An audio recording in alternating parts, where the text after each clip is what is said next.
para que Deus pudesse conduzir, louvando a Deus pela vida da irmã Sheila, pela vida de todos que estão aqui reunidos conosco.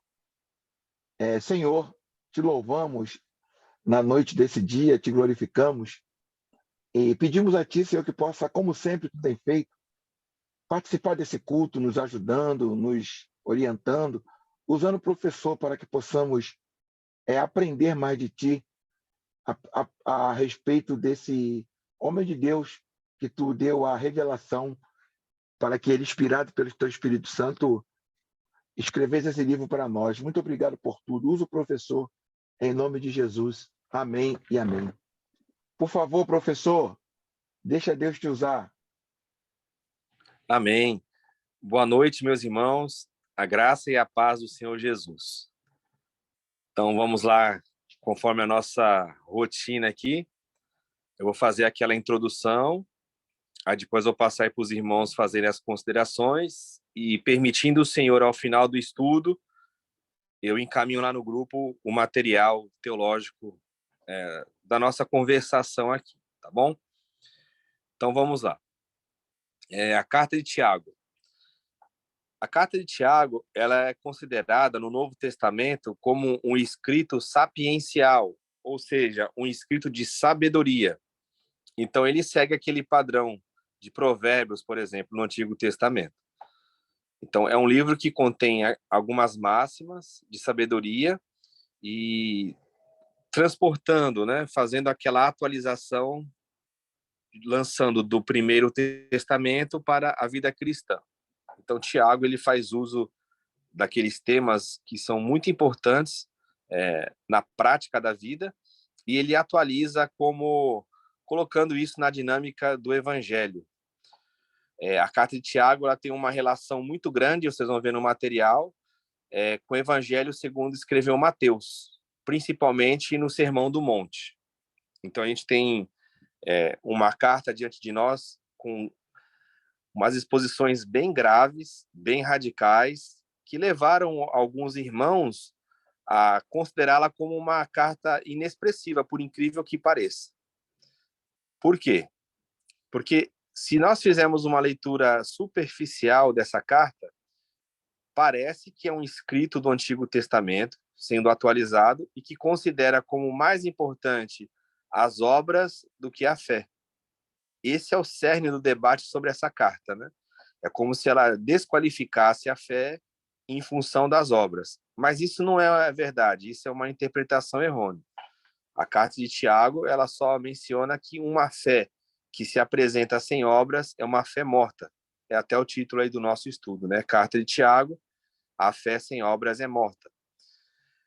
Esses irmãos que eu citei para vocês, como, por exemplo, Lutero, Whitney Lee, eles consideravam essa carta com um valor inferior. O Lutero chamava essa carta de epístola de palha, né? Que era uma carta com valor de palha.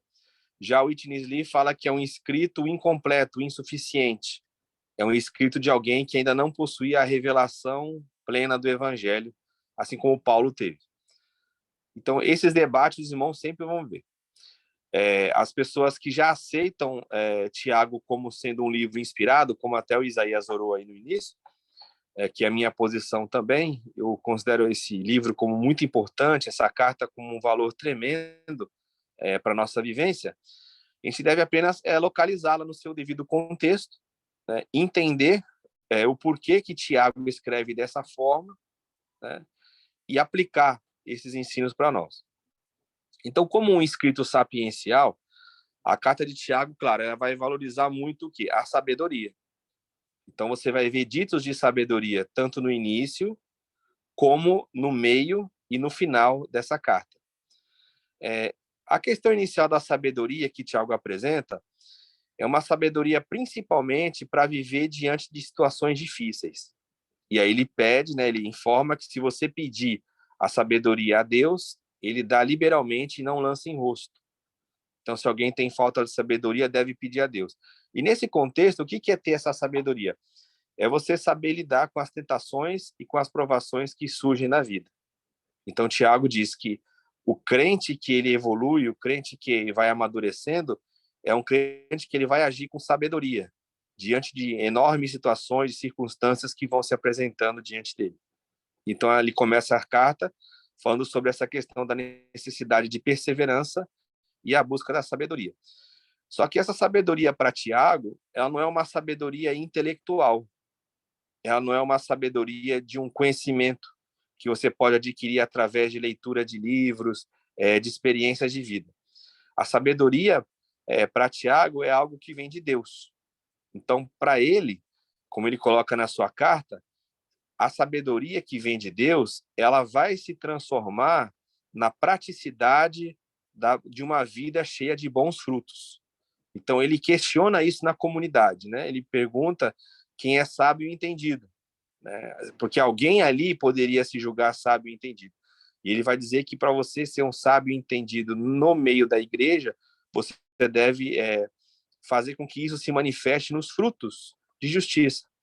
Você vai ser uma pessoa mansa, apta para ouvir, uma pessoa que vai responder com mansidão, é uma pessoa calma, equilibrada. São esses aspectos que ele coloca que é a verdadeira sabedoria e não um debate. Então, naquele contexto, o que a gente observa? Que havia muito essa questão de exercer o domínio através da fala. E Tiago, ele fala que, no capítulo 3, no seu início, que o mais importante na sabedoria não é você falar, é você ouvir. E por isso que ele coloca uma sentença que é uma das sentenças mais graves para as pessoas que procuram ensinar na vida da igreja, né? Que é Tiago, capítulo 3, verso 1, onde ele diz que não busquem muito de vós serem mestres, porque padecerão mais duro juízo. Então, para ele, o mestre tem que ser um mestre da sabedoria. E se você exerce essa função de ensino, você vai ter um mais duro juízo. Por quê? Porque o contexto que ele coloca ali é o uso da língua, né? A partir do verso 2 do capítulo 3, ele faz ali uma longa exposição acerca do uso da língua, chegando a dizer que se você controlar a sua língua, você controla todo o corpo. Então, ele coloca o perigo, né, da má utilização da língua. Então, a pessoa que é sábia diante de Deus, ela é uma pessoa que ela vai ouvir muito mais do que falar. E aqui a gente encontra alguns argumentos, né, daqueles irmãos que praticam a questão da vocação silenciosa, né, evitando o máximo a fala. Então, é uma declaração muito forte, principalmente para os nossos dias, onde a gente fala muito, né? E falar aí hoje para nós não é só usar a língua, é usar os dedos, né? Em função aí das redes sociais, do computador, do próprio telefone que nós usamos. Então, é o cuidado com a escrita, com a expressão verbal ou escrita dos nossos pensamentos, das nossas ideias, tudo aquilo que a gente se intromete, né, para falar. Uma questão bem interessante também que Tiago coloca é a questão da verdadeira religião. E essa palavra que está lá em Tiago 1:27 é bem interessante, porque na nossa tradução aqui, saiu que a verdadeira religião é cuidar dos órfãos e das viúvas e se manter santo, né, intacto, diante aí desse mundo corrompido. Mas a palavra religião ali, ela não tem o significado que nós entendemos como religião, que é aquela questão de religar o homem a Deus. A religião que está descrita ali é a prática da vida religiosa, é a prática de uma vida espiritual.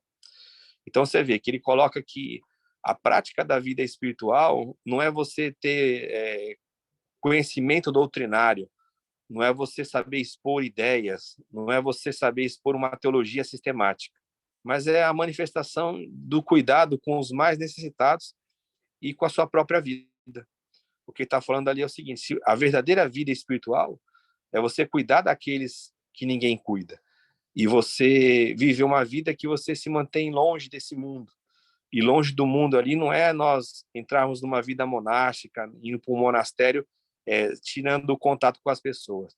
Mas é não se deixar se levar pela mentalidade desse mundo. Porque a mentalidade desse mundo, para Tiago, ela tem uma sabedoria carnal, uma sabedoria da alma, uma sabedoria que ele até chama de demoníaca, né? Em que coloca os valores desse mundo acima da verdadeira fé. Tiago também ele vai ter uma expressão no capítulo 2 bem interessante, onde ele fala que Deus não faz acepção de pessoas, e ele combate ali nas reuniões, né, que ele chama ali nas sinagogas, nas assembleias, então é num ambiente bastante judaico, onde as pessoas eram valorizadas pelas suas posses financeiras. Ele fala do perigo de nós olharmos para a questão financeira da vida de alguém, através dos anéis, do porte, né, da roupa, das vestimentas caras, e quando alguém chegar na reunião da igreja, a gente valorizar e dar os melhores lugares para essas pessoas que têm maior posse. Então, ele combate isso, dizendo que Deus não faz acepção de pessoas, e, na verdade, nós deveríamos cuidar daqueles que não têm nenhum apoio, porque os ricos, eles já têm o seu próprio apoio. E a igreja ali sofria com isso, né? Porque imagina, num ambiente onde a maioria era de letrados, de escravos, de pessoas sem condições financeiras, sem posses desse mundo, geralmente quando algum rico adentrava na reunião da igreja, essa pessoa acabava ganhando destaque. E Tiago enxerga que isso é o padrão do mundo. Nessa questão das obras, que é o cerne aí que todo mundo fala, né, dessa carta, o que Tiago coloca? Que se você vê um irmão seu necessitado, com fome, com sede, nu, e você tiver as coisas necessárias desse mundo para ajudá-lo, e você não o fizer, e você espiritualizar a questão, orando, dizendo que Deus vai abençoar, ele fala que isso, de fato, é uma fé inválida. É uma fé que não tem valor diante de Deus. Então, se você tem uma prática de fé, onde você vê a vida do necessitado, e você só fala que você vai fazer uma menção da oração, e você não cuida dele, para Tiago, isso é uma fé morta, né? Então ele faz uma comparação que assim como o espírito fora do corpo, quando sai do corpo, acontece a morte, assim ele coloca que a fé sem as obras é a morte, a fé é morta, né? Então ele coloca que as obras seriam como o espírito, como a alma da fé. É muito interessante isso. Então ele não está em contraponto a Paulo, né? Porque Paulo fala que nós somos justificados pela fé. Isso não vem das obras, para que ninguém se glorie, e não tem participação humana alguma nesse mérito. Só que quando o Tiago fala que a fé sem obras é morta, o que ele está falando? Ele não está considerando essa parte inicial que Paulo diz. Paulo fala do início da fé, do início daquilo que nós chamamos de a busca da amizade para com Deus, né? Quando nós estávamos mortos em delitos e pecados, todos nós afastados de Deus, inimigos de Deus, e o Senhor nos reconciliou pela sua infinita graça e misericórdia, com muito amor que ele nos amou. Isso independe de obras. Deus não olhou para as nossas obras, né? Porque todas as nossas obras são como obras de iniquidade, de injustiça, são obras manchadas pelo pecado. Então, Deus não olhou essas obras quando ele nos salvou. É totalmente pela graça, totalmente pela sua misericórdia. Isso é o ponto que Paulo coloca. Já Tiago, ele vai mostrar se a gente possui essa fé verdadeira, que não é somente um assentimento intelectual, não é só uma descrição que eu possa falar que eu creio em Deus. Então ele fala qual que é a evidência da verdadeira fé. Então ele não está em contraponto a Paulo, né? Ele está colocando que essa fé que é anunciada, que leva a gente a confessar Jesus, ela natural. Qual que é o fruto dessa fé? São as obras. Paulo vai dizer isso também na carta aos Efésios, né? Que Deus preparou as boas obras para que nós andássemos nela. Então, Tiago não está em debate ali com Paulo, né? O que ele está combatendo é a fé intelectualizada, é uma fé que a pessoa proclamava que ela servia a Cristo, mas não se verificava na vida dela. A virtualidade cristã, a virtude cristã. Então, isso é Senhor, dizer que serve ao Senhor, mas cadê o fruto? Cadê o caráter de Cristo? Cadê a obra do Espírito Santo? Então, isso aí que o Tiago coloca, com certeza, é uma coisa que nós temos que considerar. Tiago também coloca outros pontos, né? Como que a gente deve lidar com as tentações, como que a gente deve lidar com a provação, como que nós devemos utilizar a nossa fé numa vida do dia a dia, numa vida prática, no cuidado dos irmãos e na incontaminação desse mundo. E ele termina a sua carta com algumas exortações práticas, né? Onde ele coloca essa questão do cuidado que nós temos que ter com os enfermos, né? O cuidado que nós temos que ter no uso da sabedoria, como nós devemos nos portar diante de pessoas que não praticam a fé cristã. Então, essa carta de Tiago é uma carta muito prática, ela é uma exortação muito direta, é uma linguagem de fato bem judaica, é uma linguagem que apela muito para essa questão da sabedoria, é uma carta que se identifica muito com o Evangelho de Mateus, que também é um evangelho escrito para aquelas comunidades ali que tinham bastante judeus no seu seio, né? Então, por isso, talvez que muitas pessoas tenham rejeitado essa carta ou consideram ela como de menor valor. Mas ela possui uma riqueza enorme, irmãos. Se a gente pegar essa carta e comparar cada ponto dela com os ensinamentos de Jesus, nós vamos ver que essa interpretação que Tiago dá ela é bem verdadeira, né? E talvez, em função dessa gravidade, nós não devemos enxergá-la como uma carta ultrapassada, mas como um apelo urgente que é feito, como alguém que ali, diante de todo aquele ambiente de perseguição, de falso ensino, é alguém que quer exortar os irmãos a viver uma vida pura, uma vida santa, uma vida em conformidade com as palavras do Senhor Jesus. Então, nesse primeiro momento, é isso que eu queria deixar para a reflexão de vocês. Eu vou passar aí para os irmãos para vocês fazerem as considerações e a gente continuar aqui. Amém. Amém, amado irmão Wilton. E agora vamos Amém. iniciar o período de perguntas dos amados irmãos. Os irmãos e as irmãs têm liberdade de perguntar, tirar suas dúvidas a respeito desse assunto. Eu creio que é um assunto de uma carta bastante atual, né? A questão da fé, das posturas dos cristãos daquela época com os cristãos de hoje. Então, eu gostaria de já abrir para os irmãos aí para perguntarem. Fiquem à vontade.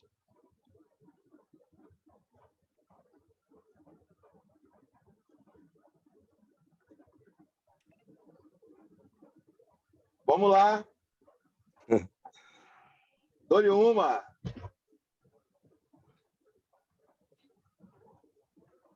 Carlinhos não está aí não, né? O irmão Não. João Carlos está aí, né? João Carlos está aí, mas João Carlos... Vamos lá. Tem que iniciar com uma pergunta para incentivar os irmãos? Creio que sim, Isaías. Oi? Eu posso perguntar? Pode. Posso perguntar? A paz, boa noite a todos. À vontade. Deve perguntar. Ó, eu não sou que nem o irmão José Carlos, João Carlos, que tem um monte de perguntas super inteligentes, mas vamos lá. Will, aqui em Tiago 4:11, ele diz assim: irmãos, não falem mal uns dos outros. Quem fala mal contra o seu irmão ou julga o seu irmão, fala contra a lei e a julga. Quando você julga a lei, não a está cumprindo, mas está se colocando como juiz. Há apenas um legislador e juiz, aquele que pode salvar e destruir. Mas quem é você para julgar o seu próximo? E aí eu te pergunto, como que nas denominações colocar isso em prática, né? Porque nas denominações é muito, muito comum a gente falar assim: ah, você viu a saia da irmã? Aí você viu não sei o quê. Ou seja, acaba julgando como tendo como desculpa, como muleta a religião, a religiosidade. Mas no fundo, é o julgamento puro que eu sinto, tá? Então, como a gente fazer com que os irmãos das nossas comunidades e até nós mesmos nos corrijamos com relação a esse tipo de prováveis julgamentos? Sim. Esse ensino, Che, ele está vinculado lá com o Sermão do Monte, né? Como eu disse, lá em Mateus 7, Jesus fala sobre essa questão de não julgar, e também essa linguagem ela é bem parecida com a linguagem que Paulo usa lá em Romanos capítulo 2, quando ele fala de nós nos colocarmos no lugar do juiz. O que é o julgamento? É quando você coloca já um peso em cima de uma atitude alguém. Você pode ajudá-la, né? Tira aí primeiro o cisco, a trave que está no seu olho, para você falar do cisco que está no olho do teu irmão. Então, o que ele está falando? Ele fala, há uma dimensão de cuidado. Só que para você cuidar de falar com alguém, você primeiro deve fazer um autoexame. Quando você faz um autoexame e verifica misericórdia no tratamento de um irmão, então a questão aí não é deixar o barco à deriva. Há um cuidado mútuo. Mas quando eu vou cuidar de alguém, eu tenho que ter isso em mente, que eu não sou o juiz dessa pessoa, eu sou o irmão. Quem vai julgar é Deus. O que eu posso é, diante daquilo que eu entendo que é o certo, daquilo que eu vivo em Cristo, eu aconselho alguém em toda a verdade e no amor, sem a emissão de um juízo. Isso é bastante difícil, como você colocou. Como que a gente pode fazer isso? Crescendo no conhecimento da palavra e na vivência do amor pelo Espírito, né? Quando eu começo a enxergar o próximo, e mesmo quando ele comete um pecado, um erro, eu pensar, poderia ser eu. Eu também sou falho. Então eu vou tratar do que eu tiver que tratar junto com ele em amor, porque o objetivo é ganhar a pessoa, e não você, através dos seus preconceitos, pré-julgamentos, você ir lá e determinar que aquela pessoa está certa ou errada. A Bíblia aborda bastante isso, isso é um ponto muito polêmico. Eu sempre vejo pessoas falando assim, mas também esse negócio de não julgar, é sempre a mentalidade religiosa, como você botou, né, que ela entra no circuito. Porque é assim, a pessoa fala, esse negócio de não julgar, a pessoa usa isso aí para deixar o barco à deriva, para deixar o pecado tomar conta. E, na realidade, não é. Jesus, ele era alguém que tinha toda a autoridade para tratar da vida das pessoas, e ele tratava com respeito à dignidade humana. Então, sempre você vai falar, você vai levar as pessoas para um arrependimento, mas de uma maneira muito direta. E essa questão que você colocou, que é uma coisa que a gente vê uma prática assim terrível, que é a fofoca, né, que é falar das pessoas, isso é abominação. A Bíblia sempre coloca isso como abominação. Então, se eu tiver uma diferença contigo, por exemplo, é uma coisa que eu tenho que resolver com você. Se a gente não consegue resolver, aí a gente chama outras pessoas para tomar parte da questão. Não conseguindo resolver entre aquelas pessoas, aí a gente leva esse assunto para a igreja. Foi assim que Jesus ensinou. Então, essa prática a gente tem que voltar, porque isso é a essência da vida cristã, né? Que é o cuidado uns com os outros. Mas hoje, infelizmente, com o advento das redes sociais, principalmente, as coisas acabam ficando expostas, né? E a gente acaba vendo aí muitas pessoas serem destruídas, porque poucas pessoas, Sheila, têm a maturidade de receber crítica, calúnia, né? Ou até receber uma palavra forte em função de um erro, e não ficar ofendido e entender que aquilo ali é algo que a pessoa carrega e depois ela vai superar. Hoje as pessoas elas são muito melindradas também, né? Tem o outro lado. E a gente tem que ter esse cuidado. A forma como você fala com uma pessoa que é um neófito, ela é diferente quando você fala com um maduro na fé. Então, geralmente, as pessoas estão nivelando tudo no mesmo padrão e aí acabam matando pessoas. Você vê que até o ensino de coisas boas na Bíblia, esse ensino está limitado em função da espiritualidade das pessoas. Você vê Paulo falando aos Coríntios, o autor aos Hebreus também fala isso, que eles ainda não tinham maturidade para ouvir acerca do sacerdócio de Jesus, segundo a ordem de Melquisedeque. Então, a gente tem que ter esse cuidado. Eu, quando for falar com alguém ou falar de alguém, eu tenho que analisar qual que é a estrutura espiritual que aquela pessoa tem. Você vê que Paulo tinha esse cuidado. Com relação a Pedro, um erro que Pedro cometeu e Pedro estava influenciando as outras pessoas, Paulo foi lá e repreendeu Pedro na face dele, diante de todo mundo, porque Pedro era um líder, Pedro era um homem que o que ele fazia influenciava as pessoas, né? E aquilo ali não causou uma ruptura entre eles, não causou um desgaste na vida de Pedro, que Pedro abandonasse a fé. Muito pelo contrário, Pedro vai reconhecer o valor de Paulo. Agora, tem pessoas que não podem ser tratadas assim. Então, a gente tem que ter essa maturidade, esse equilíbrio ao tratar das questões, né? Eu jamais posso estar no lugar do juiz, mas eu posso estar no lugar de um irmão que eu vou lá e aconselho. É até a questão que o Isaías colocou antes de começar aqui o nosso estudo, né? A questão como que você trata com um irmão que é fraco na fé, um irmão que já é forte. Então tem toda essa questão, essa dinâmica no relacionamento humano aí dentro da igreja. Então essa passagem que você citou é muito importante mesmo. Amém, obrigada. Tá vendo que pergunta abençoada? Tá vendo? Ah, vamos lá. Outra pergunta. Uma irmã abençoada, do irmão abençoado. Vamos lá. Então, eu vou falar. É o seguinte, o Hilton e irmãos, para a gente identificar esse Tiago, tá igual o João do Apocalipse, né? Quem é que escreveu? Qual o João que escreveu? Porque a gente tem 4 Tiagos, né? A gente tem 2 que fazia parte do grupo dos apóstolos e os 2 irmãos quase irmãos de Jesus, né? Como é que a gente identifica esse Tiago? Porque tinha o Tiago, filho de Zebedeu, tinha o Tiago, filho de Orfeu, tinha o Tiago maior, o Tiago menor, né? E o Tiago, líder da igreja. Como identificar o Tiago, autor da epístola? Essa é uma primeira pergunta. Eu não vou fazer a outra, não, para deixar os irmãos fazerem. Depois eu faço a outra. Tá legal. Como identificar o Tiago? Tem 4 Tiagos. Sim. Essa pergunta está lá, tá detalhada lá no material que vocês vão receber, né? Quem era esse Tiago? Então a gente considera ele como o meio-irmão do Senhor, né? Que é o irmão por parte de mãe, né?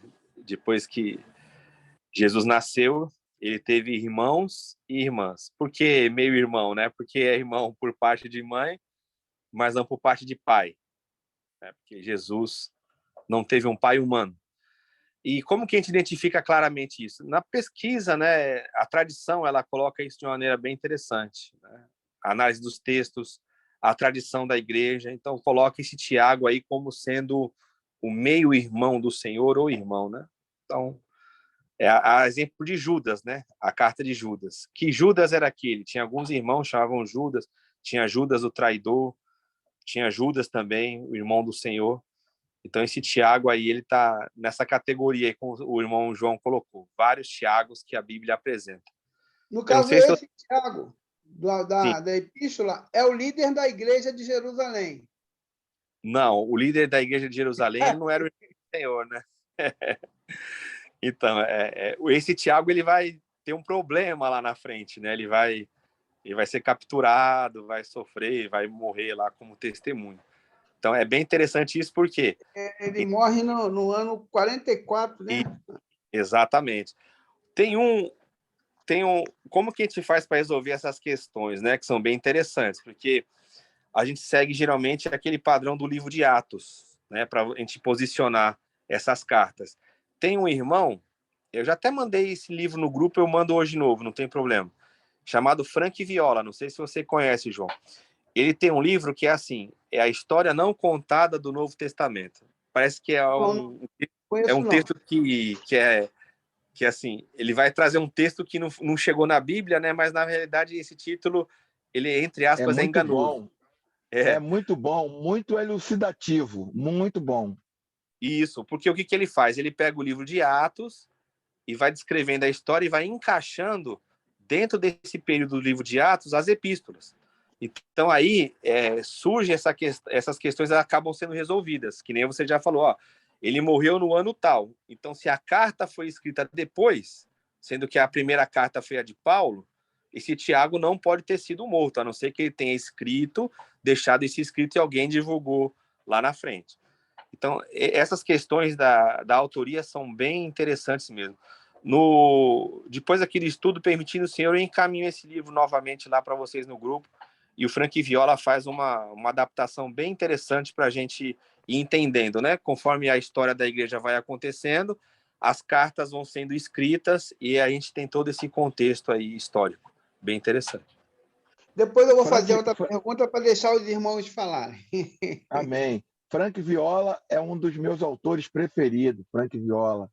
Sim. Tem uma escrita bastante pedagógica, tranquila. Eu aconselho os irmãos a lerem esse autor. Vamos lá, gente. Abençoe as nossas vidas como a irmã Sheila e como o nosso irmão João. Perguntem. Existe o nosso irmão Sebastião, que eu não sei Sim. quem é, irmão Sebastião. A irmã Jusileia. Sim. O irmão Alexandre queria perguntar. Por favor, irmão Alexandre, fique à vontade. Boa noite, meus irmãos. Paz. Paz. Eu queria pegar um gancho assim da pergunta da irmã, né, que antecedeu o irmão. Uhum. Julgamento, né? Eu estou na dúvida. Quando a gente fala frente a frente com uma pessoa que a gente não concorda com o comportamento dela, com os atos dela, e acaba criando um desgaste, né? Uma falta de amizade com relação a isso. Eu estou julgando essa pessoa ou eu agi sincero em falar o que eu sinto, o que eu acho? Uhum. É o Alexandre, né? Isso. Aí, Alexandre, é aquela questão de cada caso é um caso, né? Porque aí depende muito de como a pessoa recebe isso. Por exemplo, eu vou dar um exemplo banal, que isso aí eu só aprendi com o tempo de vida de igreja. Por exemplo, eu sou uma pessoa que se você passar por mim na rua e não me cumprimentar, eu não vou ligar. Eu não vou achar. Então, vou ter uma coisa bem banal para você ver como que essa questão do relacionamento é complicada, né? Se eu te encontrar na rua e você passar por mim e não falar comigo e depois voltar a falar, para mim é a mesma coisa. Eu não me importo, porque talvez você esteja ocupado, preocupado com alguma coisa, né? Ou não me viu mesmo, né? Eu uso óculos, às vezes eu tenho dificuldade para enxergar alguém. Só fala, pô, você passou na rua e não me viu? Eu falei, irmão, eu tenho dificuldade de enxergar de longe, né? Mas o que eu aprendi? Eu ajo assim, então eu não posso esperar que todo mundo pense do meu jeito. Alguma pessoa fica chateada, né? Se você passa lá na igreja, não dá a paz do Senhor com uma pessoa, ela fala, poxa, a pessoa não está falando comigo. Então, assim, vamos supor, você pega dois irmãos que são mais maduros, eu creio assim que você pode conversar sem ter nenhum tato, né? É claro, com educação, no amor, mas você pode abrir o jogo e chegar e falar, ó, fulano, você errou fazendo isso e tal. O cara fala, pô, muito obrigado. Ô, Alexandre, eu fiz mesmo, cara. Errei mesmo, tá? Obrigado aí por você me alertar. Vou procurar evitar fazer isso aí. Beleza, não vai criar nenhuma ruptura, nenhum choque. Agora, como eu falei, hoje a nossa geração ela é muito de pessoas melindradas. E aí a gente tem um conflito. Eu não posso ceder ao melindre da pessoa, né, mas também não posso matá-la com uma palavra. Então, isso é uma dinâmica que é com o tempo. Eu acho que a gente chegar, sentar, conversar com a pessoa e esperar, pedir para o Senhor a sabedoria, né, como o próprio Tiago fala, para a gente trazer. Porque ele fala que a sabedoria ali é com mansidão, né, com domínio próprio. É você expor a verdade em amor. Chegar, você vai ter que tratar a questão. Se tem um erro, tem que ser tratado. Então, eu vejo, Alexandre, que vai muito de você conhecer a pessoa. Né? Se você tem uma intimidade maior, se você já tem uma abertura, se você vê que é o irmão mais maduro, você já não precisa ter tanto tato para falar. A questão, por exemplo, mulher, né? Você vai abordar um assunto com uma mulher, geralmente, né? Não são todas, mas geralmente as mulheres são mais frágeis. Então, é o vaso mais frágil. O cara chegar e dar uma marretada na mulher, a mulher vai ficar traumatizada. Então, assim, tem que ter esse lado. A verdade já tem que ser dita, sem sombra de dúvida. Agora, como que esse vínculo aí, né? Como que esse caminho vai ser percorrido? Aí eu vejo que é no dia a dia. É esperar aquele momento. Ou você quer ver uma sabedoria de alguém que usou uma sabedoria tremenda? Foi o profeta Natan, naquela história com Davi, né? Ele poderia, como profeta, chegar diante de Davi e falar, assim diz o Senhor, pá! Só que o que ele fez? Ele usou uma estratégia interessante, né? Você conhece a história? Soltou lá aquela parábola tal, aí o rei chegou e bradou, falou, esse é o homem, tem que morrer. Aí ele falou assim, ó, esse homem aí, Davi, é você. Então, quer dizer, deixou sem resposta. Então, ali foi uma estratégia. Ele poderia chegar e falar, Davi, você cometeu um erro e você tem que pagar. Só que o cara era rei, né? Era sanguinário. Aí o profeta também usou de um artifício, de uma sabedoria que eu acho que é até o tema de Tiago, né? Como de ter essa sabedoria para tratar com os irmãos. É bem interessante isso. Entendi. No meu caso, houve uma discórdia, assim, a pessoa não era um irmão membro da igreja. Sim. E acabou tendo uma falta de relacionamento aí por conta disso. Mas, enfim,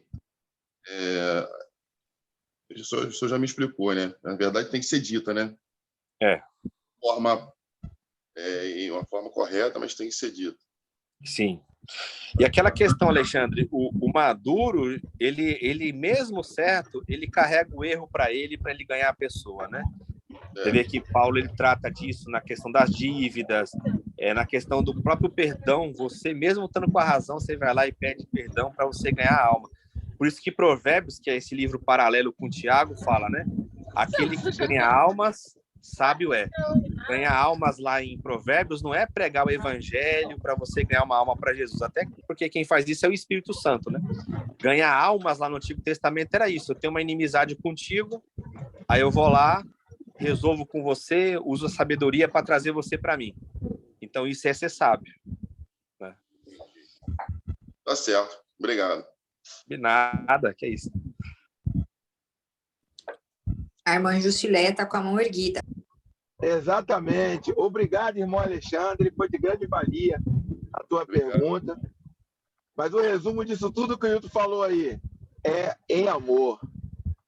Em amor, você pega até a carteira do irmão. Em amor. Verdade, Eu tenho um risinho no rosto, que eu coloco o risinho no rosto, entendeu? E mando ver. Agora vamos lá, a irmã Jusileia. Por favor, irmã Jusileia, faça a sua pergunta. Sim. Boa noite, a paz do Senhor Jesus. Boa noite, a paz. Então, eu cheguei meio atrasada e peguei, né, só a metade. Eu queria entender melhor a pergunta que a irmã fez anteriormente, a pergunta do irmão. A irmã Sheila, a pergunta da irmã Sheila. Por favor, irmã Sheila, dá uma sintetizada para ela, por favor. Amém. Irmã, eu perguntei sobre Tiago 4:11, que fala que a gente não deve julgar o próximo e que a gente não é juiz. Aí o irmão Wilton fez aquela explanação. Ah, sim. Entendi. Tá bom? Então, até a pergunta do irmão também foi mais ou menos assim, né? Quando você vai fazer uma pergunta, vai falar alguma coisa com o teu irmão, se você está julgando ou não, né? Foi a pergunta que o irmão fez ainda há pouco. Exatamente, complementando. Né? Isso, tem muitas. No próprio Mateus 7, fala a respeito dessa questão, né? Eu estou chegando em casa aqui agora. No próprio Mateus 7 fala a respeito dessa questão de você observar a liderança, os pastores, né? Que são lobos vestidos de ovelha, etc, etc. E eu creio também, professor, que existe a questão do... Como é que é o nome que dá, rapaz? Do que é o julgamento. Por exemplo, eu julgo o professor Hilton. O tempo todo eu estou julgando o professor Hilton. Eu julgo a postura dele, a maneira, a didática dele, como eu falo para as pessoas. Quando eu chego para as pessoas, eu falo, poxa, o professor tem uma didática maravilhosa para ensinar a palavra. Eu estou dizendo o quê? Eu estou dizendo que ele tem... Tem um padrão de comparação, né, Zé? Exatamente. Agora, tem que ser tudo em amor e não condenar. O perigo é condenar. Julgar, todo mundo julga, todo mundo compara, não é? Todo mundo faz comparação. Aquele professor Zezinho, ele não tem a didática que o professor Hilton tem. Eu gosto da maneira como ele ensina. Eu não gosto muito do professor Zezinho, não. Ponto. Agora, outra coisa é você fofocar, espalhar para todo mundo, né? etc, entendeu? Mas vamos lá. Perguntas.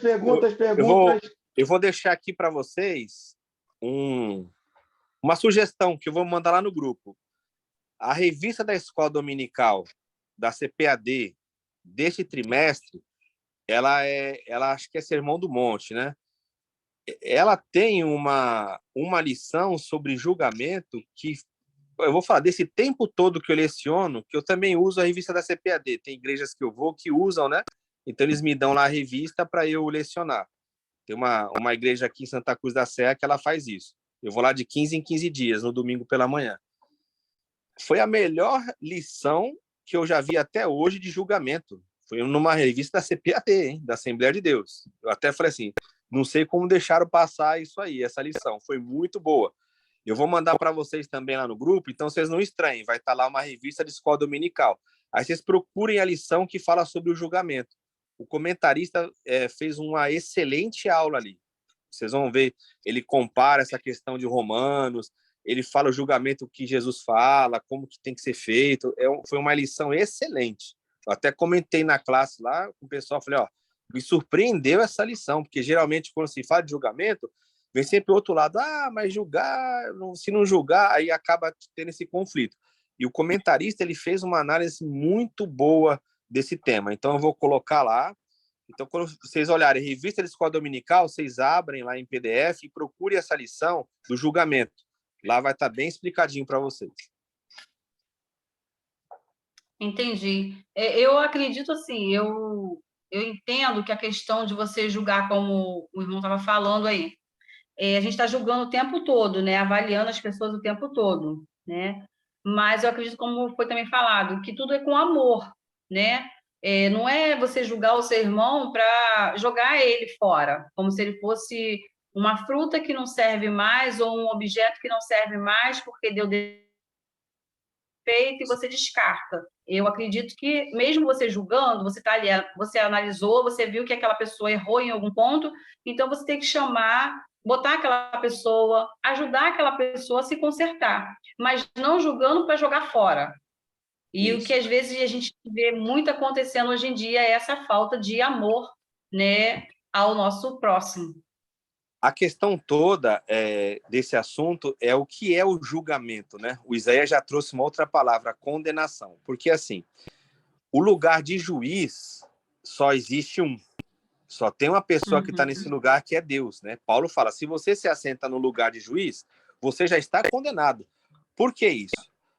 Porque quando o juiz ele define algo, ele já tem lá toda a questão resolvida na mente dele. E quando eu vou julgar um irmão, o que a minha consciência vai me dizer? Que eu não sei a história toda. Eu estou pegando ali um ponto. Por exemplo, eu vou dar um exemplo banal. A irmã Juscelia foi lá e deu um tapa na cara de uma irmã. Aí eu vou chegar e falar assim, ó, a irmã Juscelia, ela tá lá com uma mulher ímpia, foi lá, deu um tapa na cara. Mas é o que eu tô pegando? Eu tô pegando a foto e não a história. Você nunca agiu dessa forma. Teve um momento lá, um rompante, que você foi lá dar um tapa. Quando eu me coloco no juiz, o que eu falo? Eu anulo toda a sua vida em função de um ato.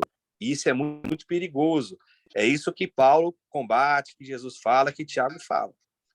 Não é essa questão de eu analisar e falar assim, ó, um fato está certo ou está errado segundo o evangelho. Isso é uma coisa. Outra é eu me colocar e já definir a sua vida em função daquilo que eu estou observando. Por isso que Jesus fala, tira a trave que está no seu olho primeiro. Porque ninguém tem esse poder de julgamento. Por quê? Eu estou olhando o ato, mas eu não sei a motivação do coração. Por pior que seja o ato. Por exemplo, a Bíblia, ela fala que Moisés, em determinado momento da vida dele, ele era o homem mais manso da terra. Não está escrito lá? Era Moisés, o homem mais manso da terra. Mas esse mesmo homem que era o mais manso da terra, em determinado momento da sua vida, em outro, ele chegou a matar uma pessoa para defender lá o seu irmão hebreu. Ele matou um egípcio. Então, se eu tirar a foto só do Moisés lá na briga, dando uma pancada no outro, eu falo assim, esse homem aí é um endemoniado, esse homem aí é agressivo, esse homem aí é um maldito, Deus me livre de estar perto dele. Agora, em outro momento, eu vou olhar para ele e falar assim, Moisés é manso. Então, quem está com a razão? É a mesma pessoa. Então, é isso que fala. Deus, quando ele olha e julga, ele julga na reta justiça, por quê? Ele conhece tudo o que acontece na questão da mentalidade, na questão da motivação, do próprio ato. É por isso que, às vezes, dá confusão quando lê a Bíblia.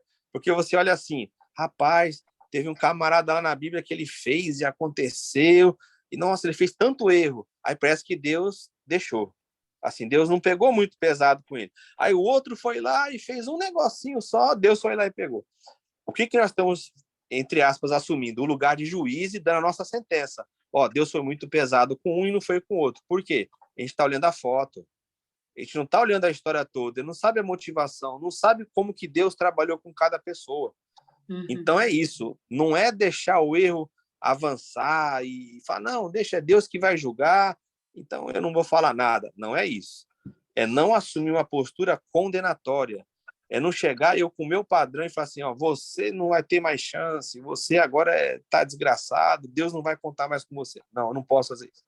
Eu posso fazer ir lá, mostrar para a pessoa diante da palavra de Deus e ajudá-la a sair do buraco que ela está.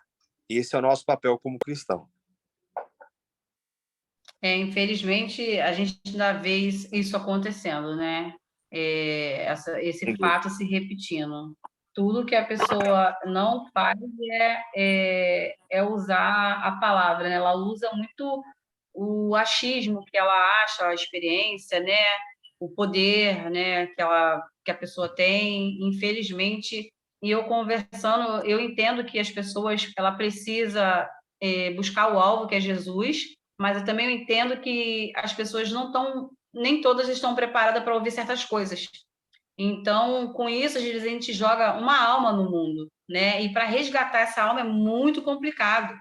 Eu tenho ouvido muitas pessoas falando, né, que não vai à igreja por coisas que foram faladas, por coisas que foram lançadas, né, com esses julgamentos, né, que as pessoas se acham no poder de julgar, de condenar, né? Julgou e já condenou, não deu, já deu a sentença, se achando mais santo do que a outra pessoa. E isso é Exato. bastante complicado, porque você criar uma alma é difícil demais. Mas você lançar ela no mundo, ainda mais quando ela não tem uma certa maturidade, que o alvo dela é Cristo e não é o Isso, irmão, o pastor, a irmã, é complicado.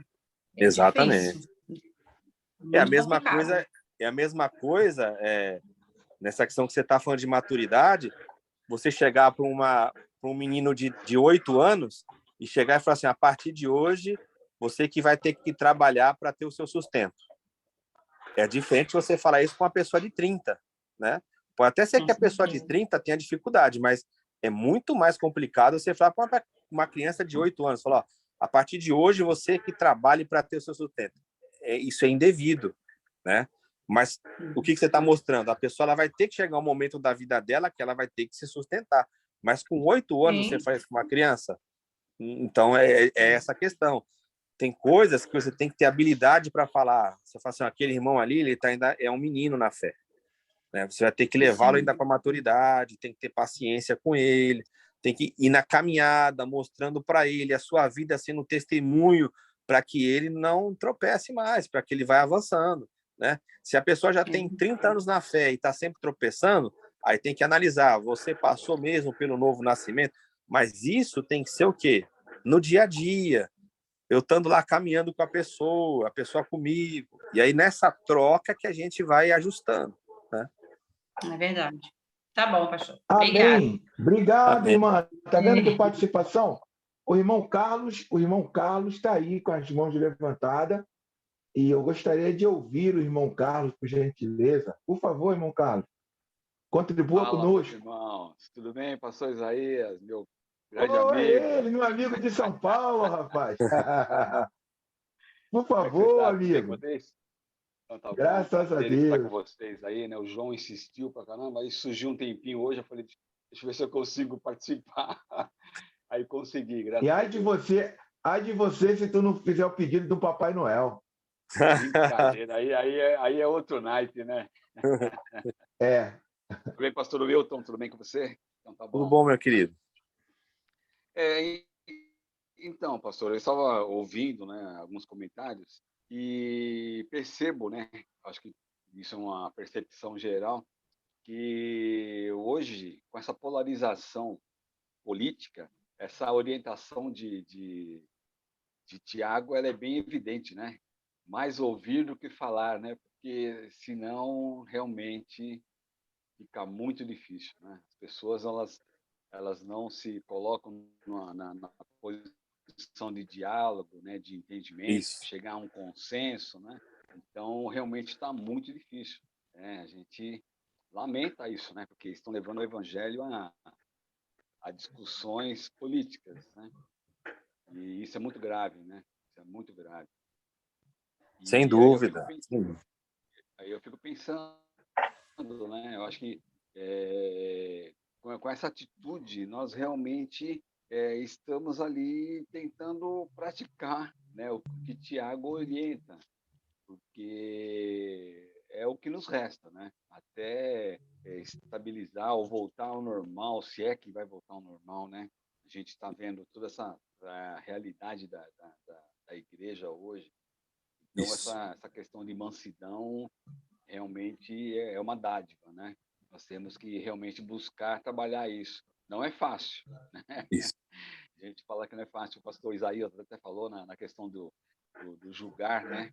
Mas do julgar daquela questão de precisão, não de peso. Mas é muito complicado, muito complicado. A gente vê pessoas, assim, que a gente até, né? Tinha eu falo que tinha, Uhum. e em vista de tudo isso, o próprio relacionamento diminuiu, né? Sim. Porque a pessoa está com aquilo, né, na cabeça e só política e totalmente a antítese, né, do evangelho, né? Então fica difícil realmente esse diálogo, mas a gente procura manter aí essa condição de ouvinte para evitar danos maiores, né, no relacionamento. Irmão Carlos, eu geralmente eu falo com o pessoal aqui sobre essa questão, ela é bem interessante. No início, ela causou um escândalo de fato. Você chegar, você fala assim, gente, o que está acontecendo com a igreja? Né? Que se transformou esse movimento chamado evangélico no Brasil, né? É verdade. Mas com o tempo passando, hoje, eu entendo, a gente sempre comenta isso aqui, né? Eu entendo que isso foi uma coisa muito boa, foi muito necessária. Isso, irmão Carlos, eu vejo que foi tipo um separar automático, que você não precisou, Sim. Né, insistir. As coisas brotaram. E aí você vê quem está com foco em Cristo, quem está com foco nas coisas aqui desse mundo, quem idolatra um candidato, ou um político, ou uma ideologia.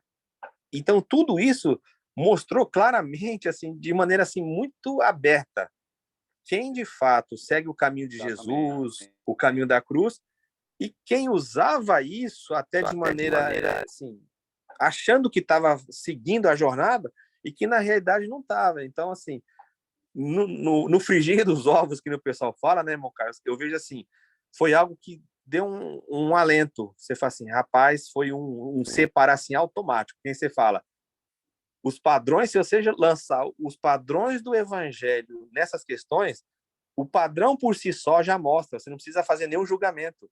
Quem você falou? Exatamente. A linguagem de mansidão, a pessoa que ouve, a pessoa que não condena outro por ter uma posição de esquerda, de direita, de centro, enfim. Exatamente. Isso acabou separando assim automaticamente, sem você fazer força, que você vê aquelas pessoas que vêm com agressividade para defender o ponto de vista dela, né? Se você é de um lado, a pessoa fala que você é fascista, se você é de outro, fala que você é comunista. Então você fala, rapaz, como que essas pessoas usam a língua dela? Esquerdopata! Isso. Esquerdopata, é verdade. Exatamente. Pode um cristão ser de esquerda? Isso, de direita, de esquerda, exatamente. Meu Deus. Então, isso aí, para mim, no Brasil, foi necessário. Isso aí só mostrou a nossa realidade e expôs de maneira clara. Depois disso, vai ser complicado, né?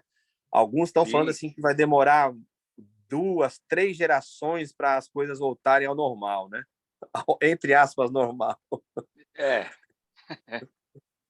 Verdade, é verdade. Obrigado, pastor Carlos, obrigado. Obrigado pela sua participação. Poxa, aí, hoje participa mais vezes. Eu vou Muito bom. Vou me programar. Valeu. Feira- Domingo à noite na minha comunidade de fé, dizem que falar sobre política e racismo na igreja tem uma dificuldade, né? Mas domingo, Deus me deu uma graça, rapaz, que eu trouxe uma mensagem sobre essa questão política que nós vivemos. Algo à luz da Bíblia e o que um lado usa, usando a Bíblia de maneira equivocada.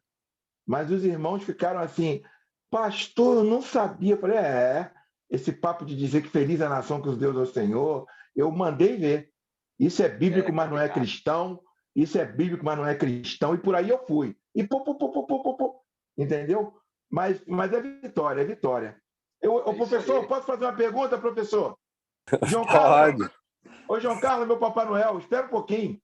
Não, tô na fila. Está na fila, né?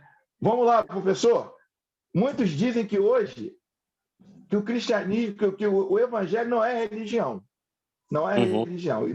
Não é religião. Mas em Atos 1, 27, aqui diz que a religião pura e sem mácula para com o nosso Deus e Pai é esta. É a questão do visitar os órfãos, viúvas, aquela questão toda que nós sabemos. Sabemos que o Evangelho Atos fala que é os do caminho, né? Aqueles do caminho, etc. Na época tinha pela perseguição, até um certo sigilo, etc. Como o professor pode me explicar esse termo aqui, a religião? Eu comentei, acho que naquele momento, Isaías, que você estava no carro lá, eu comentei aqui com os irmãos, né, sobre essa tradução da palavra religião. Ela não tem o sentido aí, a palavra grega que é usada no texto, que foi traduzida no português como religião, ela não tem essa interpretação de religião como a gente entende, o religare, aquilo que liga o homem a Deus ou a sua divindade. Religião ali é a prática espiritual, né? O que Tiago está colocando?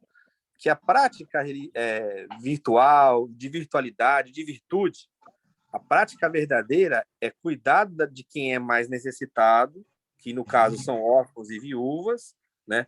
Naquele contexto, Deus sempre se manifestava como Deus dos órfãos e das viúvas, e se mostrar incontaminado, e você não aderir à mentalidade do mundo. Então, você está procurando nas versões, né?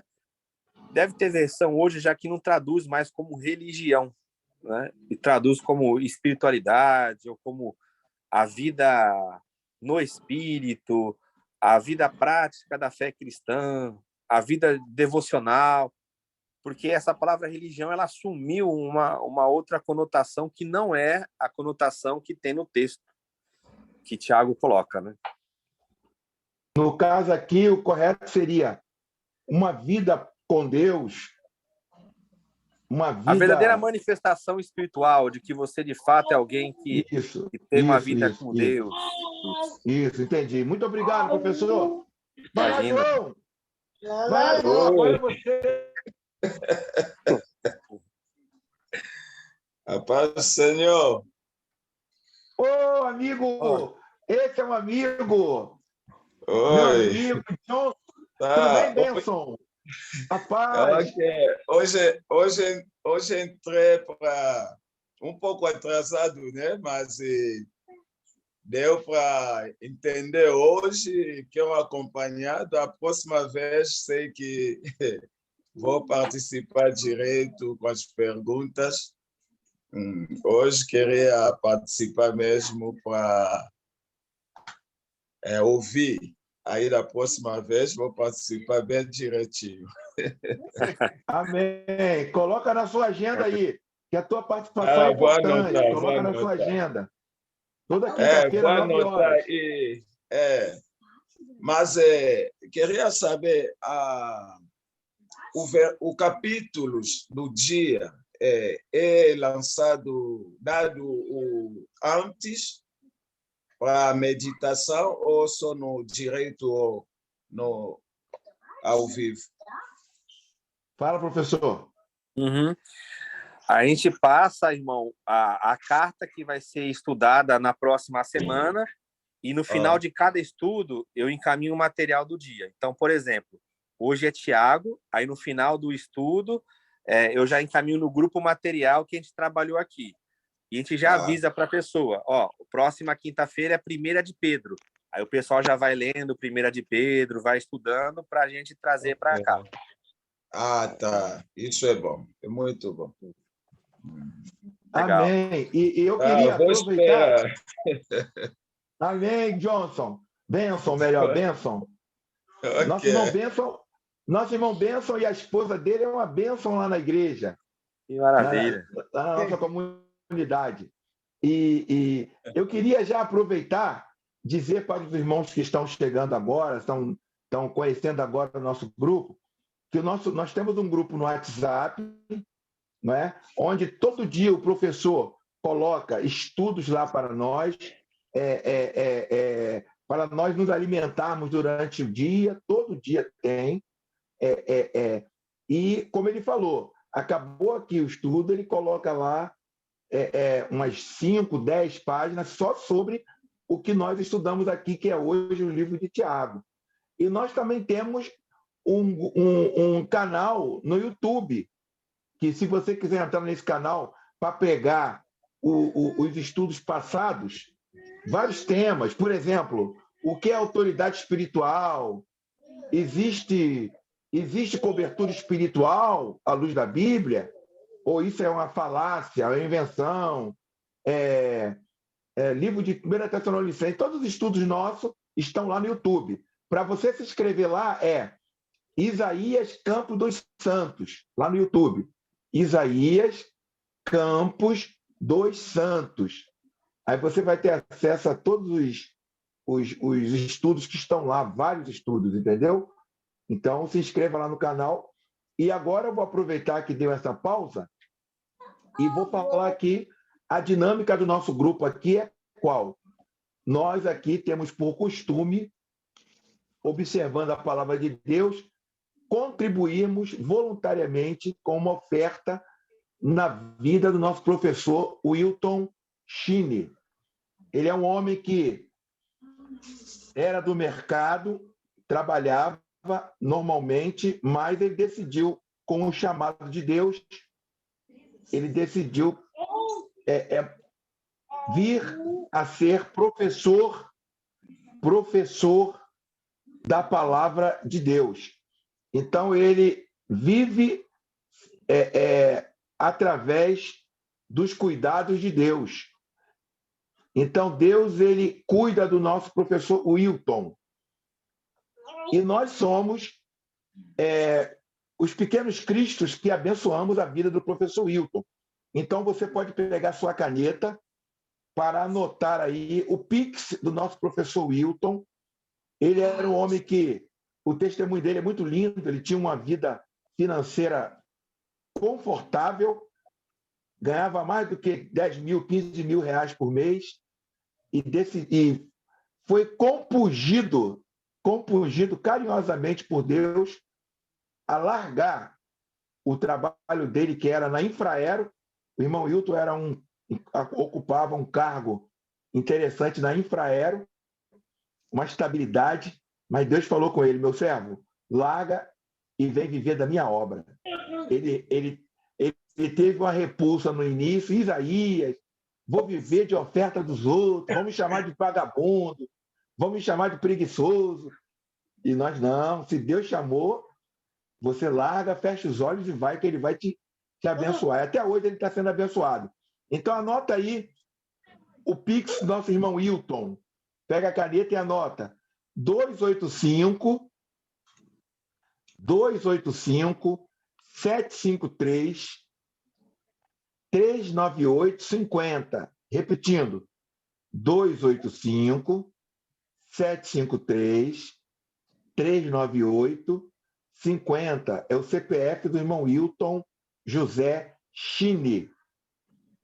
Aí você abençoa a vida do servo do Senhor, que você estará contribuindo com o reino de Deus. Vamos lá, mais perguntas. O pastor Por favor, Isaías, Benção. aí Por favor. depois manda no meu WhatsApp, então. Tá bom, obrigado. Vamos lá, gente. Perguntas. Daí, Perguntas. Oi. posso? Fala, João. A gente está falando de falar e de ouvir. Eu estou me lembrando aqui de um fato que aconteceu uma vez na sala de aula, no seminário. O professor falou: ó, todo mundo pega o papel aí e a caneta e vamos fazer uma prova agora. E aí o colega ficou reclamando: ah, professor, você não pode fazer isso, você não pode fazer isso. E aí o professor falou assim: sabedoria vai para o diabo. Mas ele vai para o Tiago. O camarada entendeu, vai para o diabo. Desceu correndo para a sala do reitor, dizendo que o professor tinha mandado ele para o diabo. Então, a fala depende de quem fala e depende de quem escuta.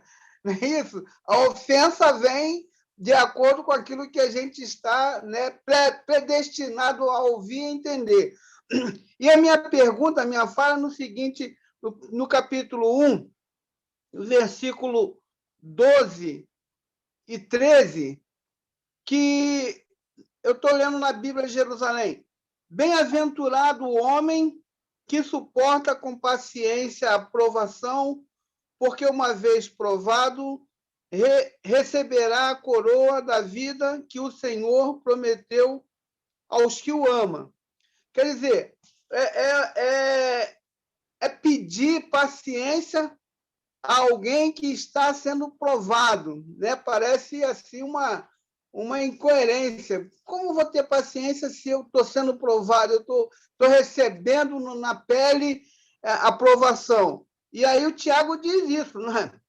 É bem-aventurado o que suporta. Aí no versículo 13 diz assim: ninguém, ao ser provado, deve dizer: é Deus que me prova, pois Deus não pode ser provado pelo mal e a ninguém prova. Quer dizer, a gente escuta muito no lugar comum essa fala: estou sendo provado por Deus, isso é provação de Deus, Deus está pesando a mão em cima. Né? Como entender essa fala e esse entendimento em cima daquilo que o Tiago está falando aqui?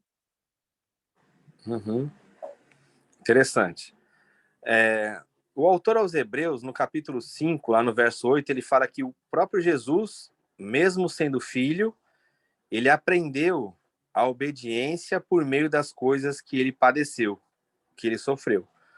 Então, quando o Tiago ele coloca essa questão nesse ambiente de perseguição, ele não está falando dessa questão da tentação comum, daquela tentação que a gente fala, a pessoa ela é tentada naquilo que ela deseja. Não é isso. Isso aí ocorre também com a gente, né? Por isso que a gente não pode lançar em Deus, falar assim, eu estou sendo tentado muito. Não, você está sendo tentado porque existe uma concupiscência em você e você tem que ser transformado nisso. Então, é através do sofrimento, da renúncia que você vai conseguir avançar nesse ponto. O que Tiago trabalha na vida cristã, e ele fala sempre de coroa, é o mesmo princípio que tem nas cartas do Novo Testamento. Suportar com paciência as aflições, né? Passar por esse processo da vida. Porque quando você acredita que o evangelho é uma coisa mágica, que a partir do momento em que você entregou sua vida para Jesus, tudo vai melhorar, você está fora da mensagem da cruz. Por quê? Você tem que olhar para Cristo. Cristo era perfeito, justo, íntegro, filho de Deus, amoroso, tratava bem as pessoas. E ele sofreu, e sofreu muito, até o ponto de morrer. Então, o que Jesus fez? Ele suportou com paciência tudo isso. As provações, as angústias, porque ele tinha em vista o resultado. Isaías 53 vai falar sobre isso. Ele olhava e via o fruto das suas mãos. Então, para nós também é essa mesma didática. Só que, o que é necessário, irmão João, para nós termos isso? É aí que Tiago coloca: peça sabedoria. Porque não é fácil, como você disse. Como que a gente vai passar? Como é que a gente vai estar sofrendo e vai ter paciência ainda? Aí ele fala: peça a sabedoria a Deus. Deus ele vai te apoiar, ele dá essa sabedoria livremente, ele não lança em rosto. Então, o que tinha na comunidade? Alguém que entendia: eu estou passando isso aqui porque Deus está colocando isso aqui sobre mim. Ele fala: não, Isso é da nossa jornada. O que Deus vai fazer é conceder sabedoria, essa virtude, esse poder para você, para que você passe por isso. E aí o que vem? O silêncio. Passe por isso, não abra muito a sua boca, não queira ensinar as pessoas, né? Se você for ensinar, ensine com a sua vida, porque se você começar a falar, é o que aconteceu na comunidade, a pessoa começava a abrir a boca e ensinar. Só que ela falava segundo o entendimento humano que ela tinha e não segundo a sabedoria de Deus. E ele levava os irmãos para onde, irmão João? Para um desespero. É uma coisa que eu chegar para você e falar, não, irmão João, fica tranquilo. Agora é só vitória. Com Jesus vai dar tudo certo. Aí a sua vida, você vê lá os problemas. A sua família te abandona por causa da fé. Você perde os seus bens, como acontecia com os irmãos. Você perde familiares que estão sendo mortos e você continua com um discurso triunfalista diante desse mundo, tem alguma coisa errada. Então, Tiago trabalha muito bem isso, né? Ele fala, olha, a provação, ela vem. Nós temos já essa questão da nossa tentação, cada um aqui é tentado na área que tem a sua concupiscência. Para uma pessoa, uma bituca de cigarro é uma tentação grande, para outra não é. A questão sexual, a questão da ganância, a questão da falta de cuidado com a própria vida. Então, cada um aqui é tentado segundo a sua própria concupiscência. Agora, essa questão da aprovação para refinar a fé, isso é a consequência da nossa vida num mundo que é injusto. Então, quem trabalha muito bem isso é Pedro, é o próximo estudo nosso, né? Pedro trabalha muito bem essa questão de sofrimento e glória, né? Os irmãos estavam sofrendo e estavam reclamando. Aí Pedro fala, não, veja na história do povo de Deus. O povo de Deus sempre sofreu. Então, não ache que esse fogo que está ardendo aí é uma coisa estranha. Não é. Isso aí é uma coisa que é normal. Essa questão que você falou de professor, de ouvir, eu não sei se a Sheila lembra. Uma vez na Infraero teve uma questão dessa, que era para escolher pessoas para ir para um curso caro, era um curso de desenvolvimento pessoal. E aí a questão começava assim. Primeira questão, leia todas as questões antes de responder. Essa era a primeira questão da prova. Leia todas antes de responder. Aí a pessoa, e a segunda era assim, após isso, assine a prova e entregue. Aí a terceira era assim, quem responder mais rápido as questões e de maneira correta, vencerá o desafio. Aí já induzia você a falar rápido. Aí a quarta era assim, grite o seu nome completo na sala. E as pessoas começavam a gritar. Só que a primeira não tinha sido vencida, porque a primeira aqui que era, leia todas as questões antes de responder. Aí quando você chegava na questão 20, falava assim, não responda nenhuma outra questão, somente a de número 1. Então, o que você tem que fazer agora? Assine a prova e entregue em branco para o professor. Então, se você seguisse a primeira, você não ia fazer nada das outras. Só que a indução, o que é? É você ser atingido, né? Você perde o princípio ali, aí você já entra no rolo de você querer responder rápido e você acaba fazendo um monte de coisa que não é para fazer. Assim é a nossa vida também, né? A gente tem lá um princípio, daqui a pouco as coisas vão surgindo no mente, começa a atender a demanda e esquece do princípio primeiro. Aí você passa um monte de problema que não era para você passar, porque você não observou o que está no início. Amém. Louvado seja Deus. Muito bom. Já estamos concluindo a nossa aula de hoje. Muito participativo. Pessoas aqui que eu amo. O irmão Carlos, o irmão Felipe Morelli, que deve estar vindo agora do trabalho. O irmão J. Carlos, o irmão José Carlos Araújo, a irmã Jusileia, que eu não me lembro dela. O irmão Sebastião. É minha amiga, Isaías. É sua amiga? Amém. O irmão Sebastião. Amém. O irmão Sebastião. Então, é maravilhoso estar aqui com os irmãos, não é? Maravilhoso estar aqui com os irmãos, louvando ao Senhor nessa noite com o nosso professor.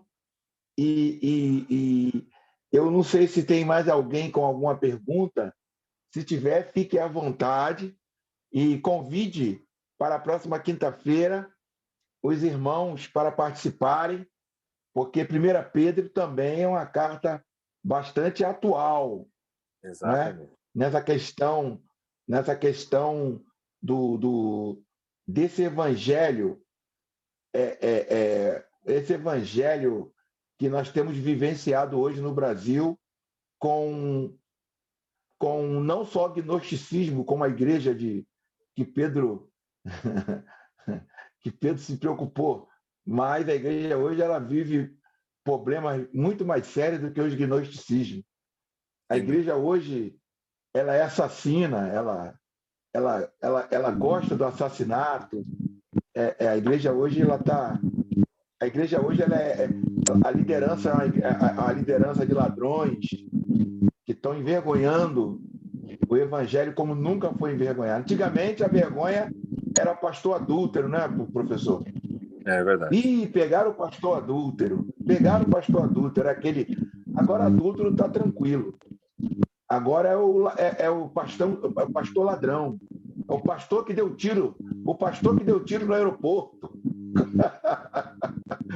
Atualmente é o pastor que fala: Jesus hoje estaria com a pistola. Essa é a igreja que nós vemos. Então é 1 Pedro, será uma carta que nós iremos deleitar bastante e nos armar, aproveitando a palavra arma, iremos nos armar com o escudo da fé para não sermos atingidos e ludibriados por esse falso evangelho. Amém, professor? Alguma palavra? Não, só agradecer mesmo aos irmãos e feliz por essa participação. É sempre assim, não tem ninguém aqui da verdade. Um irmão aprende com o outro. Essa é a comunhão. Amém. Eu queria pedir ao nosso irmão, pastor Carlos, de São Paulo, Hilton. Pastor Sim. Carlos, de São Paulo, gosta de um samba também. E eu queria que ele orasse ao Senhor, agradecendo a Deus pela nossa vida, pela tua vida, professor, que tem essa incumbência que é tão criticada na igreja, né? Porque o mestre na igreja, ele não é honrado, né? O mestre, ele é o endemoniado que quer botar a igreja contra a liderança, né? É a Exato. função do mestre. Então, ora pelo nosso professor, por favor, e pelas vidas, professor. Pastor Carlos, por gentileza. Isaías, tem 2 Carlos aí, né? José Carlos e o Carlos. É o de São Paulo. Agora você decide, não, os 2 são de São Paulo, rapaz. Agora é aí, rapaz. E os dois são pastores. E os dois são pastores. 2 sambistas. Dois sambistas. Eu vou pedir ao Carlos o que não é o Papai Noel. O que não é o Papai Noel. O Carlos, por favor, ora ao Senhor. Amém. Tá, meus irmãos, querido Deus, amado Pai, nós te louvamos, Senhor, por esse tempo. Te louvamos, ó Pai, por essa oportunidade tão rica, Senhor, de compartilharmos a Tua Palavra, de aprendermos mais um pouco, Senhor, da Tua Palavra. Um tempo rico, Pai amado, um tempo abençoado, Pai, dentro da nossa correria, dentro dos nossos afazeres, Pai amado. O Teu Espírito é tão bom, Pai amado, que proporcionou, Senhor, esta oportunidade de estarmos aqui, Senhor. Pai, abençoa a cada irmão aqui presente, Senhor. Abençoa o pastor Wilton, Pai, que tem feito esse trabalho tão grandioso, Pai, tão abençoado, e trazer esses estudos para que nós possamos crescer em graça, Pai amado, e entendimento, Pai. Que o Senhor possa abençoar a vida de cada um, que o Senhor possa engrandecer, Senhor, através do Teu Espírito Santo, Pai. Que o Senhor possa abençoar a cada família representada aqui nesse lugar, nesse grupo, Pai amado. Que possamos, ó Pai amado, a cada encontro, Pai, trazer mais vidas, ó Pai amado, que mais pessoas possam estar disponíveis, Pai, para aprender a Sua palavra, Senhor. Pois só assim, Pai, nós continuaremos, Pai amado, avançando, Pai, fazendo a Tua vontade, ó Pai amado, em nome do Senhor Jesus. Nós te agradecemos, ó Pai amado, e te pedimos, Pai, continua conosco, ó Pai, continua conosco. Amém, Jesus. Filho de Jesus. Amém. Amém, Senhor. Atenção, agora eu convido os amados a ir na cantina aqui, que tem um suco, tem um caldo africano. Caldo de inhame. É bom, Amém. João? Caldo de inhame? Ué, é uma delícia, rapaz. É uma Tu delícia. bota queijo? Tu bota Não, queijo? não, nada de queijo. Comida africana levar queijo no inhame. Não, é só. Queijo só é o caldo. Europa. Pimenta, né? É só o caldo de inhame. É, Pimenta. pimenta, pode botar pimentinha também. Aí, dia 9 e dia 10, eu estou numa feira lá em Santos, vendendo o meu arroz Zoloff com suco de Orapronobis e um doce chamado acaçá. Ô, glória. Aí, em Santos, né? Vou Gente, botar em beijo no Santos. coração. Valeu. Beijo no coração aí, amados. Tchau, Fiquem na gente. paz. Valeu. Amém. A paz. Paz, fica com Deus. Um abraço, Tchau. pastor Wilton. Um abraço, gente. Tchau.